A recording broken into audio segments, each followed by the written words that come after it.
പ്രതികൾ സമ്മതിച്ചു. നീതുവിനെ മനഃപൂർവ്വം കാറിടിച്ചു കൊന്നത്. കൊലയിലേക്ക് നയിച്ചത് നീതുവിനെ കെട്ടേണ്ടി വരുമോ എന്ന ആശങ്ക. കോട്ടയം കറുകച്ചാലിൽ യുവതിയെ കാറിടിപ്പിച്ച് കൊലപ്പെടുത്തിയ കേസിൽ ഒരാൾ കൂടി പിടിയിൽ.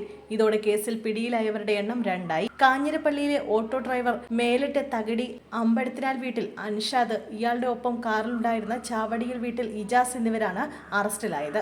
ചൊവ്വാഴ്ച രാവിലെ 9 മണിയോടെയാണ് കൂത്രപ്പള്ളി സ്വദേശി നീതുവിനെ ഇരുവരും ചേർന്ന് കൊലപ്പെടുത്തിയത്. വെട്ടിക്കാവുങ്കൽ പൂവൻ പാറപ്പടിയിൽ വെച്ചാണ് കൂത്രപ്പള്ളി പുതുപ്പറമ്പിൽ വീട്ടിൽ നീതുവിനെ അൻഷാദ് കാറിടിച്ച് കൊലപ്പെടുത്തിയത്.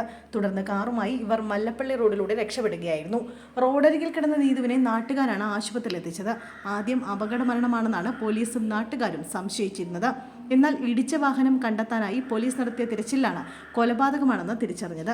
സംഭവസ്ഥലത്തിന് സമീപം വെള്ള നിറത്തിലുള്ള ഇന്നോവ കാർ തിരിക്കുന്നത് പ്രദേശവാസി കണ്ടിരുന്നു. ഇയാളുടെ മൊഴിയും സംശയത്തിന് ഇടയാക്കി.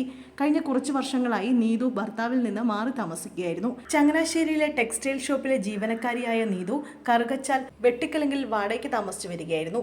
നീതുവും അൻഷാദും തമ്മിലുള്ള ബന്ധത്തെ തുടർന്ന് ഇവരുടെ ആദ്യ ഭർത്താവ് ഡിവോഴ്സിന് കേസ് നൽകിയിരുന്നു. ഈ കേസ് കോടതിയിൽ പുരോഗമിക്കുകയാണ്. ഇതിനിടെ നീതുവുമായുള്ള ബന്ധത്തെ തുടർന്ന് അൻഷാദിന്റെ ഭാര്യയും ഡൈവോഴ്സ് കേസ് ഫയൽ ചെയ്തിരുന്നു.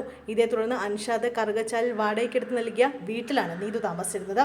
ഇതിനിടെ നീതുവും അൻഷാദും തമ്മിൽ തർക്കമുണ്ടായി. സാമ്പത്തിക തർക്കത്തെ തുടർന്ന് നീതു അൻഷാദിൽ നിന്നും അകന്നു.